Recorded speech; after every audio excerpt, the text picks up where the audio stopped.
ابھی پو نہیں پھٹی تھی کہ میں شہامت کے گھر سے رخصت ہونے کے لیے تیار ہو گیا۔ صغرا نے میری شلوار دھو دی اور جہاں تک ہو سکا کیچڑ سے بھی، شیروانی سے بھی کیچڑ وغیرہ صاف کر دی۔ میرے لیے سب سے اہم مسئلہ جوتوں کا تھا، جیسا کہ میں نے بتایا کہ اپنا سلیم شاہی جوتا میں نے گاڑی سے اترنے کے بعد راستے میں ہی اتار پھینکا تھا اور شہامت کے گھر ننگے پاؤں پہنچا تھا، اور اب تک ننگے پاؤں تھا۔ میں اپنے پاؤں دیکھ رہا تھا جب صفدر نے میری مشکل آسان کرنے کے لیے اپنی نسواری رنگ کی گرگابی میرے سامنے پھینک دی۔ پہن لو یار، میرا خیال ہے آ جائے گی۔ میں نے گرگابی میں پاؤں گھسیڑا تو صفدر کے خیال کی تصدیق ہو گئی۔ گرگابی مجھے پوری تھی، جو تھوڑی بہت تنگی تھی وہ چلنے پھرنے سے دور ہو سکتی تھی۔ میں جانے کے لیے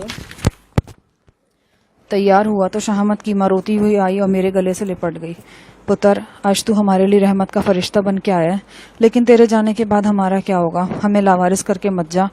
شہامت نے بھی دبے لفظوں میں خدشے کا اظہار کیا کہ کہیں بابا اور اس کے بندے پھر نہ آ جائیں۔ آپ لوگ مجھ سے بھروسہ رکھیں، ایسے شوطوں سے نمٹنے کا مجھے بڑا طویل تجربہ ہے۔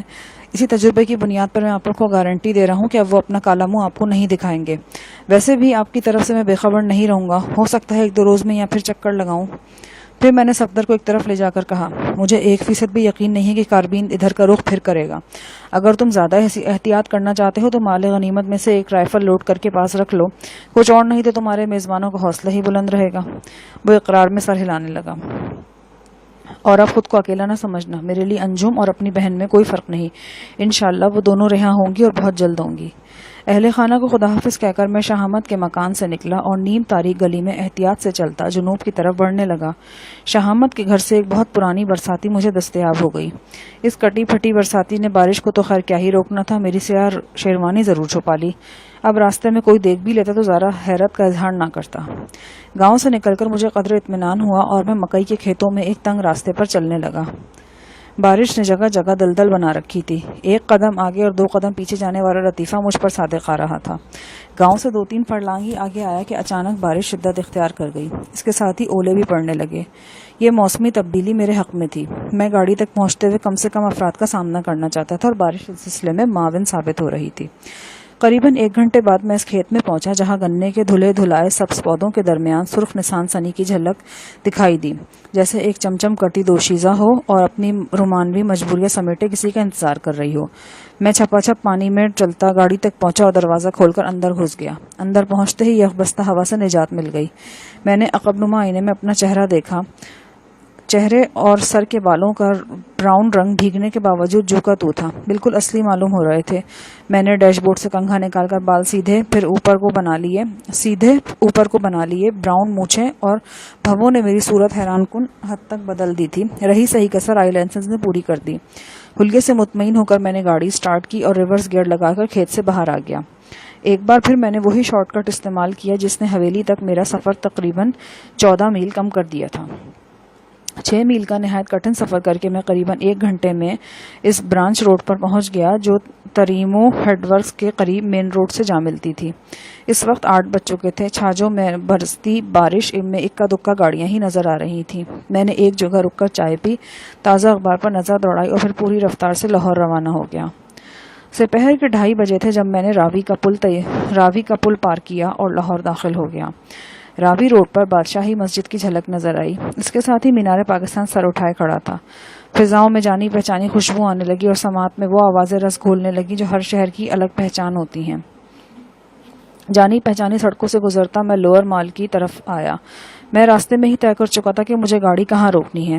لوئر مال سے چوبرجی کی طرف جاتے ہوئے میں راستے میں ایک ہوٹل کی پارکنگ میں جا رکا۔ یہ جگہ میرے لیے ہر طرح سے محفوظ تھی اور یہ امید بھی تھی کہ کمرہ مل جائے گا۔ گاڑی لاک کر کے میں باہر نکلا تو ایک پولیس پارٹی ہوٹل سے نکلنے کے بعد دانتوں میں خلال کرتی اپنی پیٹرولنگ گاڑی میں بیٹھ رہی تھی۔ میں اس وقت ایک مفرور تھا اور ہر مفرور پولیس کو دیکھ کر اندر سے بدکتا ضرور ہے۔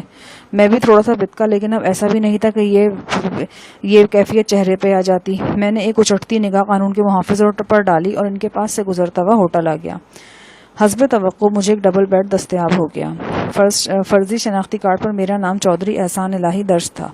میرا کمرہ اسی نام سے بک ہوا۔ میں ہیڈ ویٹر کو کھانے اور لباس سے متعلق ضروری ہدایات دے کر اپنے آرام دہ کمرے میں آ گیا۔ کھانے سے فارغ ہوا تو شام کے 5 بج رہے تھے، لیکن میں نے اس 5 کو رات کا 1 جانا اور لمبی تان کر سونے کا ارادہ کر لیا۔